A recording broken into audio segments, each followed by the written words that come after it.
Welcome friends, English summer में आपका स्वागत है। मैं फ़िरोज़ मिर्ज़ा मैनचेस्टर से आपके लिए डे 2 का अपडेट्स लेके आया हूँ।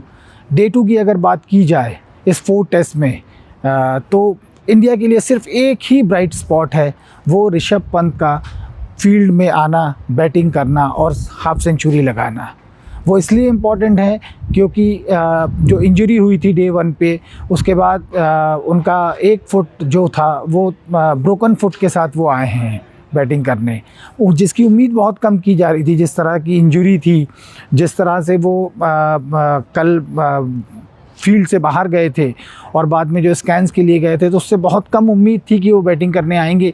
लेकिन जब टीम के जल्दी विकेट्स गिरे ओपनिंग सेशन में, तो ऋषभ पंत से बैटिंग करने नहीं आए।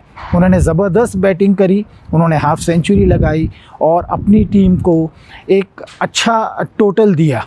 हालांकि बाकी बैटर्स जो हैं वो उतना अच्छा परफॉर्म नहीं कर पाए। इसलिए मैं कह रहा हूं कि डे 2 में सिर्फ एक ही ब्राइट स्पॉट रहा इंडिया के लिए, वो ऋषभ पंत का बैटिंग करने आना और हाफ सेंचुरी लगाना, क्योंकि उसके बाद बाकी बैटर्स वो नहीं कर पाए जिसकी उनसे उम्मीद थी। और अगर वो ये कर पाते तो इंडिया का फर्स्ट इनिंग्स का टोटल काफ़ी ज़्यादा होता, जो अभी है उससे काफ़ी ज़्यादा होता। तो बैटर्स ने डिसअपॉइंट किया, रिमेनिंग बैटर्स ने। हालांकि शार्दुल ठाकुर 41 रन्स बना के गए, लेकिन वो उतना ज़्यादा उन्होंने भी कंट्रीब्यूट किया, लेकिन और भी कंट्रीब्यूशंस होने थे। वॉशिंगटन सुंदर की तरफ से थोड़े से कंट्रीब्यूशन होना था, लेकिन रविंद्र जडेजा की तरफ से कंट्रीब्यूशन होना था, लेकिन ये नहीं हो पाया और इंडिया की पारी जल्दी सिमट गई डे 2 पे।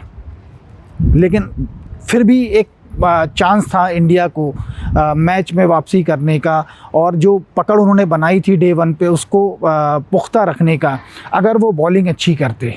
लेकिन अनफॉर्चुनेटली आज बॉलिंग भी, हमारे बॉलर्स भी जो हैं, इंडिया के बॉलर्स जो हैं, वो ऑफ कलर नज़र आए।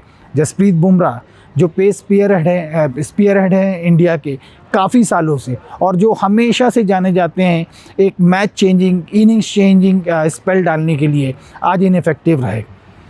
उनका इनफेक्टिव रहना तो भी ये रहा कि ठीक है आज वो नहीं कर पाए, लेकिन बाकी बॉलर जो उनका साथ देने आए थे वो सारे भी इतना अच्छा परफॉर्म नहीं कर पाए, जिसके कारण से आज इंग्लैंड ने अपनी पहली पारी में 200 से ज़्यादा के रन खड़ा कर दिया और उनके सिर्फ 2 विकेट्स गए। अगर शुरुआत की जाए तो जसप्रीत बुमराह के साथ टेस्ट डेब्यूटेंट जो हैं अंशुल कंबोज, उनको बॉलिंग पे लाया गया और उनके पहले ही ओवर में बेन डकेट ने 3 चौके मार के अपने इंटेंशंस क्लियर कर दिए थे।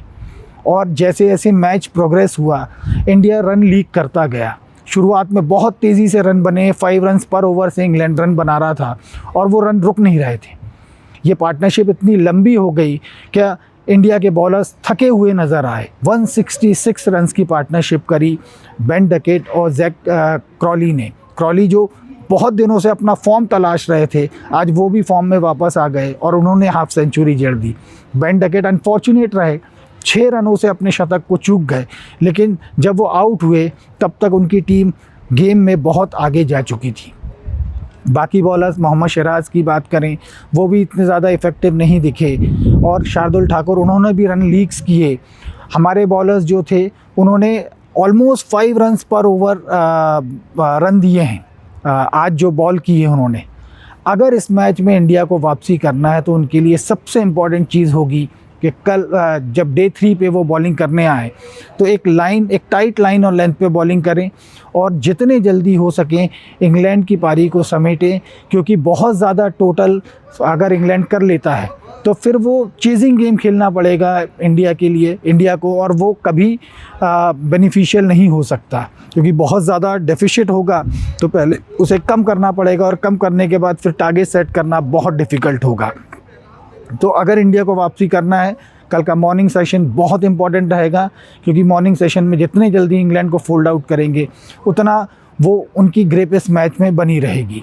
और मैनचेस्टर से अपडेट्स के लिए आप मेरे साथ जुड़े रहिए। Thank you.